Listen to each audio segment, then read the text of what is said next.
అండి ఎవరన్నా? ఇక్కడ మినిస్టరే మాట్లాడిండు. మినిస్టర్లు మాట్లాడతారు, ఎమ్మెల్యేలు మినిస్టర్లు వాళ్ళు నటిస్తున్నారు, వాళ్ళు మంచి పాలన చేస్తున్నట్టు నటిస్తున్నారు. కన్నీళ్ళు ఎట్టొస్తాయి? పెయిడ్ ఆర్టిస్టులు మేమేమన్నా?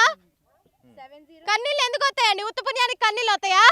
గుండెలో ఎంత బాధ ఉంటే రావాలి? Without notice, without any information ఇక్కడ ఇంత ఫోర్స్ దిగారు. ఇప్పుడు మీడియా వాళ్ళు ఇప్పుడు అందరూ మా గుట్ట పైన కన్నేశారు. అప్పటి నుంచి ఏమయ్యారండి వీళ్ళందరూ? ఏమైంది గుట్ట మీద కన్నేసిండ్రంటే? గుట్ట ఇప్పుడు సమస్యలు పట్టించుకున్నారు. 10 సంవత్సరాల నుండి ఏమైంది? కరెంట్ లేకుండా, నీళ్లు లేకుండా, ట్రాన్స్ఫర్మేషన్ లేకుండా స్టూడెంట్స్ కిలోమీటర్ నడిచి వెళ్తున్నారు. మా చదువులకు ఇబ్బంది అవుతుంది. వృద్ధులేంటి, గర్భిణీ స్త్రీలేంటి, ప్రతి ఒక్కళ్ళు ఉన్నారు ఇక్కడ. ప్రతి ఒక్కరు సమస్యలతో ఉన్నారు. ఎన్నో ఆశలతో ఇల్లులు కట్టుకుంటే మీరు ఇల్లులు చూపించుకోండి. ప్రతి ఒక్కరు వాళ్ళ ఇంటి మీద చెయ్యేసి ఊరుకుంటారా? వాళ్ళ ఇంటి చుట్టూ ఏ పురుగు రాకుండా కరెంటు పెట్టించుకుంటున్నారు. ఇక్కడ కనీసం రేకుల కింద కూడా ఉండనీయట్లేదు. ఇది ఎంతవరకు న్యాయం సార్? అసలు ఇది ఎంతవరకు న్యాయం? ప్రభుత్వం అంటే ప్రజల కష్టాలు తీర్చాలి సార్. ఇందిరమ్మ ఇల్లులు అది ఇది అని పేర్లు పెట్టుకొని ఇందిరమ్మ ఇల్లులు అంటున్నారు. ఇల్లులు ఇచ్చిద్దా? ఇల్లు లాక్కుంటుంది మా దగ్గర. ఇదేం పరిపాలన మాకు అర్థం కావట్లేదు. మళ్ళీ 3 మంత్రులు ఉండడం ఇక్కడ మాకు నిజంగా చెప్తున్నా సిగ్గు చేయడు సార్. ఇది కలెక్టర్ సార్ మీకు కూడా చెప్తున్నా, ఒక్కరోజైనా నిజాయితీ పని చేయండి. మీరు చదువుకి అర్థం ఉండిద్ది. ఎందుకు జరిగింది అనుకుంటున్నారు? ఇక్కడ నిజంగానే పర్మిషన్ ఉందనో లేదనో కూల్చిండ్రా, లేకపోతే ఇంకా వేరేమన్నా ఇటుకెళ్ళంతా మినిస్టర్ల భూములు వాళ్ళ అనుచరుల భూములు ఉన్నాయని చెప్తున్నా, నిజమేనా? సార్ మీ భూమి 1 ఎకరం ఉందంటే మేము వచ్చి కంచెలేసి గురారా వేసుకుంటే మీరు ఊరుకుంటారా సార్? 1 గంట కాదు, 1 రోజైనా ఊరుకుంటారా మీరు? ఊరుకోరు కదా. మీ భూమిలోకి వచ్చి మేము పుణ్యానికి వేసుకుంటూ ఊరుకోరు కదా. మాకు అన్ని నోటీసులు ఉన్నాయి, 6 ఆర్డర్స్ పాజిటివ్గా ఉన్నాయి. ఇక్కడ ఉన్న ప్రజలకి వాటర్ ఏంటి, కరెంట్ ఏంటి, అన్ని ఫెసిలిటీస్ ఇక్కడ జీవిస్తున్న ప్రతి ఒక్కరికి వాట్ ఎవర్ లాస్ట్ రిజల్ట్ ఏదైతే అదైంది.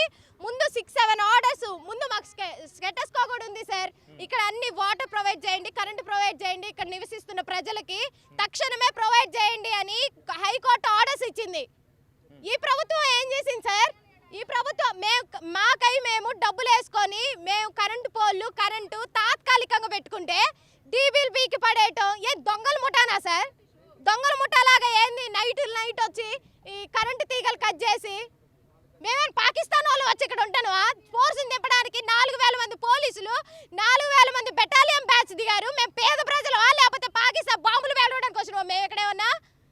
ఈ పరిపాలన చూస్తే నిజంగా సిగ్గు చేయడు సార్. మీలాగా ఎవరు ఉండాలని అనుకోరు. కలెక్టర్ సార్ మీరు కూడా ఎక్కడ ఎవరి కింద పని చేయడం కాదు, ఒక్కరోజు నిజాయితీ పని చేసి చూడండి. మీరు చదివిన చదువుకి మీ జీవితానికి ఒక అర్థం ఉండిద్ది. మీరు 3 మంత్రుల గురించి చెప్పక్కర్లేదు. మీరు సిగ్గు చేయడు మాకు చెప్పుకోవడానికి. మిమ్మల్ని అందరినీ ఇక్కడి నుంచి పంపడానికి ఇవన్నీ కూల్చేసిండ్రు కదా, మీరు ఇంకా ఇక్కడనే ఉన్నారు? ఇక్కడనే ఉన్నామంటే మేము ఇప్పుడు మాది తప్పైతే మాకు ఏ ఆర్డర్స్ లేకపోతే 1 నెలలో వచ్చి ఖాళీ చేపించేవారు. ఏ ఆర్డర్స్ లేకపోతే మాకు ఏ ప్రూఫ్స్ లేకపోతే ఎవరైనా కానీ దౌర్జన్యంగా ఇక్కడ ఉంటే 1 నెలలో ఖాళీ చేపిస్తారు ఎవరైనా. 8 సంవత్సరాలు 9 సంవత్సరాలు వాళ్ళకి ఒక్క ప్రూఫ్ కూడా లేదు. 8 సంవత్సరాలు 9 సంవత్సరాలు ఇక్కడ ఉన్నామంటే మాకు అన్ని ఆర్డర్స్ ఉన్నాయి కాబట్టి వాళ్ళు కూడా ఇక్కడికి రాలేకపోయారు.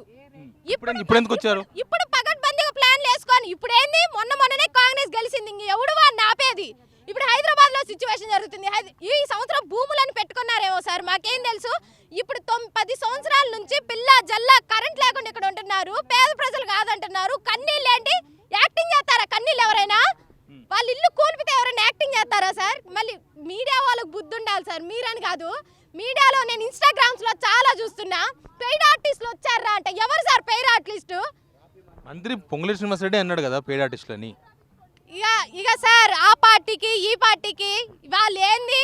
పార్టీలు గొడవలు పెట్టుకొని మధ్యలో ప్రజలు ఎందుకు సార్ నలిగిపోవాలి? ఇప్పుడు టీఆర్ఎస్ వాళ్ళు ఉన్నారు, వాళ్ళకై వాళ్ళు, వీళ్ళ మీదకి వాళ్ళు, మధ్యలో మేమా సార్ నలిగిపోయేది? నిన్న ప్రెస్ మీట్ లో ఒక మాట చెప్పారు శ్రీనివాస్ సారో ఎవరో చెప్పారు మంత్రి గారు, ఇప్పుడు కాదు మేము స్టార్ట్ చేసింది, పోయినసారి వాళ్ళు చేశారు, పేపర్లు ఎట్టు చూపిస్తున్నారు. వాళ్ళు చేసిన మేము చేసిన చెల్లా ప్రజలు ఏంటి ఆట బొమ్మలా కనిపిస్తున్నారా మీకు? జీవితాలు ఏంటి సార్? చదువులేంటి, ముసలోళ్ళేంటి, గర్భిణీ స్త్రీలేంటి, చిన్నపిల్లలేంటి ఆట బొమ్మలా కనిపిస్తున్నారా మీకు? వాళ్ళు చేశారు మేము చేసినాం. చెల్లు ఏంది? ఇది గురులాట్లాగా ఉందా మీకు? ఇప్పుడు ఏంది నెక్స్ట్ ఏంది? మిమ్మల్ని ఇక్కడ నుంచి పంపించడానికే మీ సామానంతా తీసుకొని పోయింది. మీకు ఒక్కటే చెప్తున్నా, ఇక్కడ నుంచి ఎవ్వరూ కదలరు. ఇక్కడ నుండి ప్రాణాలు పోయినా కానీ కదలరు. రూప కూడేసుకొని ఇక్కడ ప్రతి ఇటుకకి సాక్ష్యం ఉంది. ఇక్కడ ఒక్క పురుగు కూడా కదలదు. మీరు అనుకుంటున్నారేమో ఇల్లులు కూల్పేసినంత మాత్రాన వెళ్ళిపోతారు ఇల్లు, వీళ్ళ ఆశలు చచ్చిపోయినాయి, వీళ్ళ ఆశలు అడి ఆశలు అయిపోయినాయి అనుకుంటున్నారేమో. కానీ మేము మీకు అధికారం ఇచ్చి నిలబెట్టే శక్తి ప్రజలకు ఎంతుందో అధికారం నుంచి దింపే శక్తి కూడా